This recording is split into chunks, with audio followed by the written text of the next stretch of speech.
I know this brooch. This is my mother's. A birthday gift from father.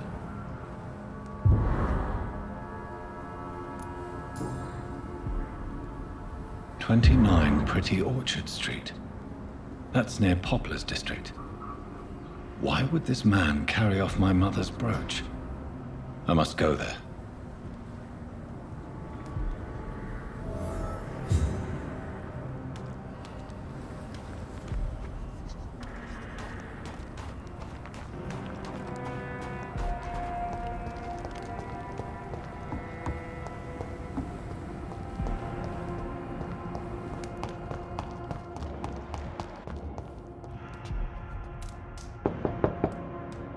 Good evening, Miss Gillingham.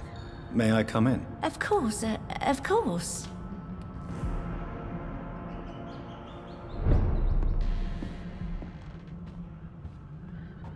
So, Dr. Tippets, what brings you back here? We haven't talked in quite some time. Do you require medical attention, miss? I'm glad you asked, Dr. Tippets. I must confess I haven't felt that well of late. I'll try my best. Here, take this. And please, try to get some rest. Thank you, Doctor. Thank you very much. Goodbye, Miss Gillingham.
Crush the leech, boys!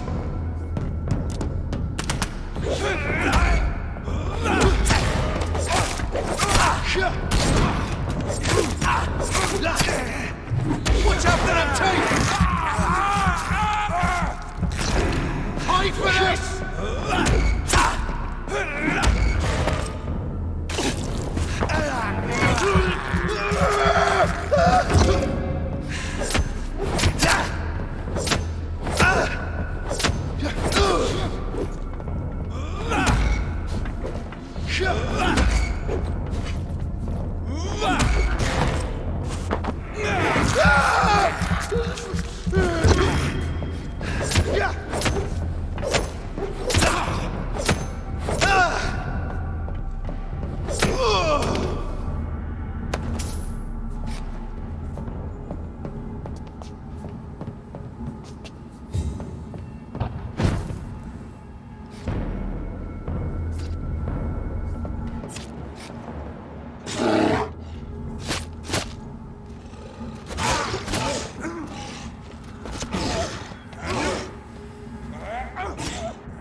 Good evening. Evening, Dr. Reed. Tell me about your true feelings for Newton. I love him. I'm not ashamed to say it. He's the best thing that ever happened to me. I can't imagine life without him.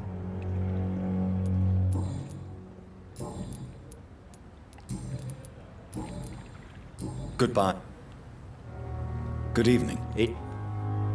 Do you need medical attention? Don't get me wrong, sir. I'm grateful for what you've done, but I've never felt comfortable with doctors. I'm certain you have your reasons, but let me assure you, I'm not like other doctors you may have consulted with. It is true. You risked your life to save me, after all. It would be impolite to refuse your counsel. Goodbye, Mr. Thatcher.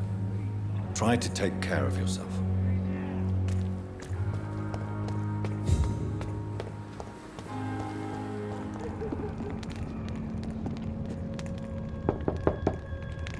Good evening, sir. It's me again. Leave me alone, I say, whoever you are.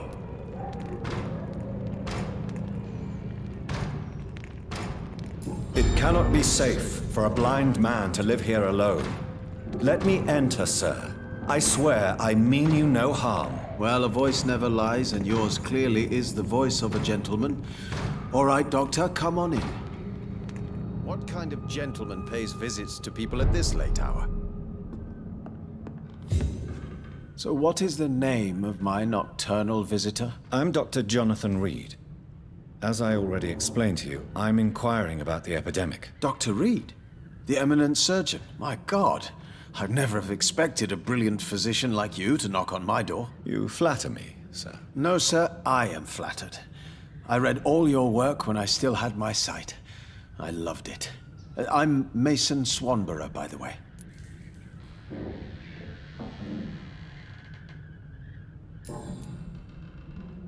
And what else have you learned about me, Mr. Swanborough? I know you assisted Professor Carell in France, and that you invented a new blood transfusion method based on his work. Yes.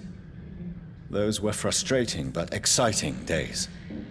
I loved it. Yes, the thrill of research and discovery. This is what drives people like us, Dr. Reed.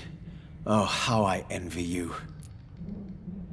Does someone take care of you in this isolated place? My sister Loretta and I have our daily routine.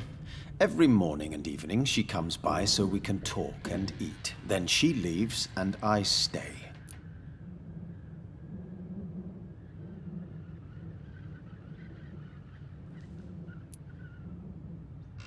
Do you not appreciate your sister's visits? Loretta is the best and worst thing that happened to me, and I believe she could say the same thing about me.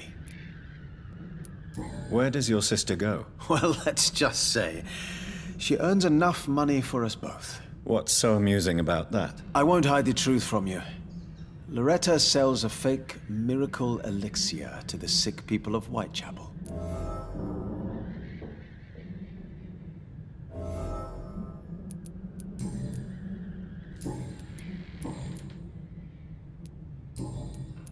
Have you heard anything about Nurse Crane and her dispensary? I think I've heard my sister talk about her.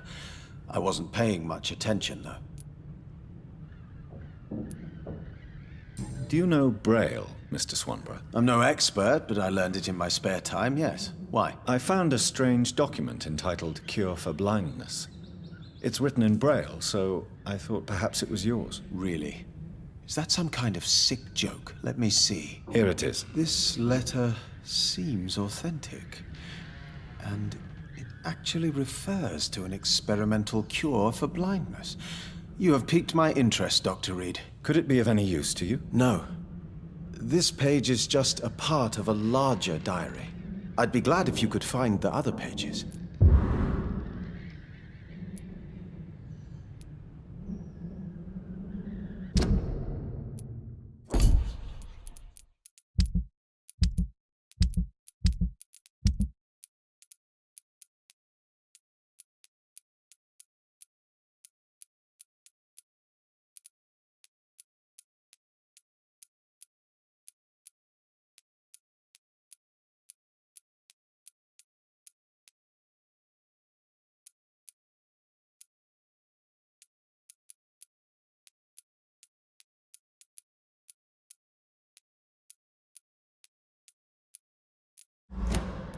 I found another page of the diary, Mr. Swanborough. This diary is still not complete.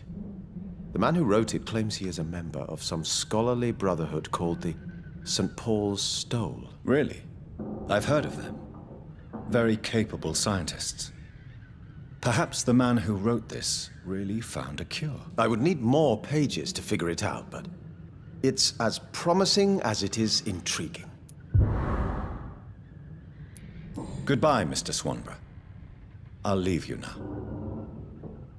Tell me, how do you see the world these days?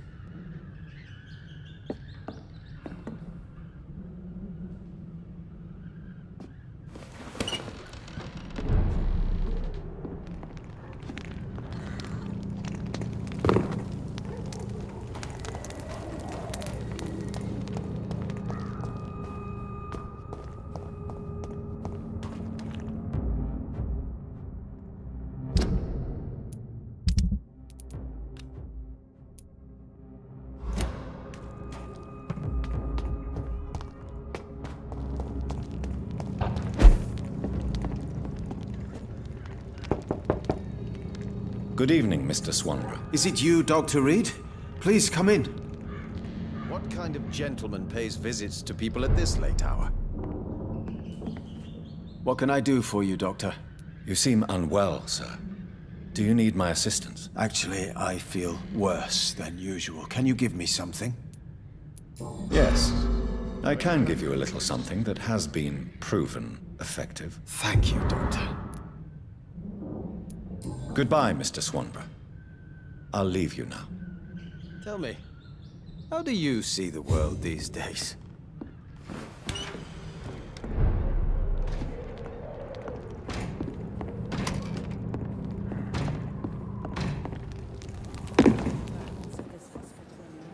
It is good to see you again, Jonathan. How are you? I'm better than one might expect, Lady Ashbury. Dr. Swansea has asked me to investigate the recent disturbances in the hospital caused by skulls. Really? What do you mean? I discovered the most intriguing skull. An elderly woman answering to the name of Old Bridget, and a man who helps them remain hidden in London. Old Bridget? Peculiar name. I've never heard of her. According to Old Bridget, skulls can lead a peaceful existence like us. They are even able to nourish themselves by feeding on corpses and the flesh of the dead. How vile. Please, Jonathan, let's change the subject. Skulls of London have gone into hiding. Both mortals and immortals plot their extermination. Yes. Skulls are the orphans of the Vampire Society. They are the shame of their genitors, a disgrace to the vampire that created them. There is something ominous closing around me, Lady Ashbury. Something spies upon me from the shadows. Something cruel and wicked. Whatever do you mean, Jonathan? If Sean Hampton and Harriet were not the guilty parties, then who? I saw the bodies and the blood. Your rebirth has not gone unnoticed, Jonathan. Be extremely careful. If you get in the way of an immortal's plans... Do you suspect someone? I don't know, Jonathan. I steer clear of vampire politics, especially whilst hunters roam the city's streets.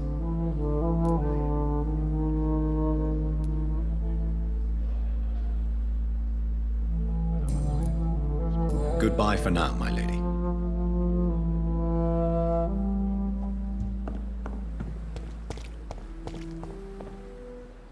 Good evening, Milton. Good evening, Doctor. Still trying to save lives? I'd like to see your goods. Wise choice, Dr. Reed. A reliable gun is what everybody needs these days.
Jonathan, at last. I've been worried sick. Have you solved the case of our poor Sean Hampton? Don't worry, Edgar. The reputation of Pembroke Hospital is secure. Sean Hampton was not the guilty party. Is that true? Oh, good news. Good news indeed. I found Harriet Jones. She's much the same old, embittered woman she was, only she's been made a Skal. Her transformation did not go well. Incredible. Why not bring her here? We could learn so much by studying her condition. It would be fascinating. I doubt that. She can barely move. Perhaps we could learn more about the degeneration of Skals. Perhaps. But she could also belong to a new species. We know so little of the laws that dictate vampire reproduction. Were there any studies made by your order on the subject? Not that I'm aware of. I will transmit your discovery to the Brotherhood's primate. He will be delighted.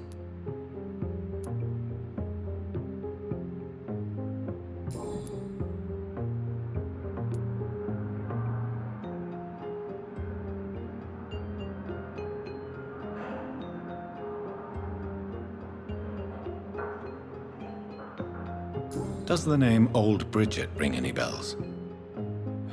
I'd never heard of her. Why? A patient of ours? I must confess, I don't know them all. No, it's just someone I recently met. A fascinating woman. I had thought that perhaps... By the stole, Jonathan, you've met another vampire. I would appreciate an introduction, if that's the case.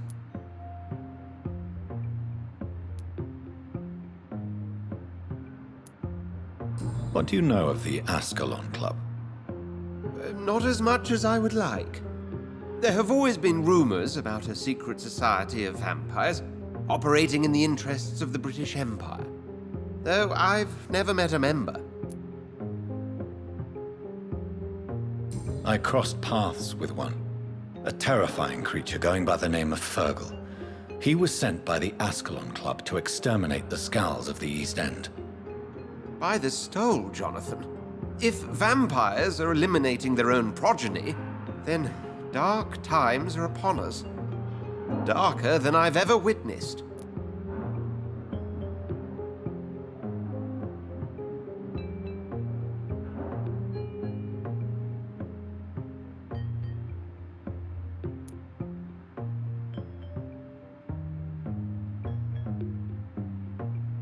Do you think Lady Ashbury would know of them? Jonathan, our beloved lady is not one for social dalliances, nor the assemblies of dark orders. She's a woman of superior taste and selective acquaintance. A pleasure as always, Edgar.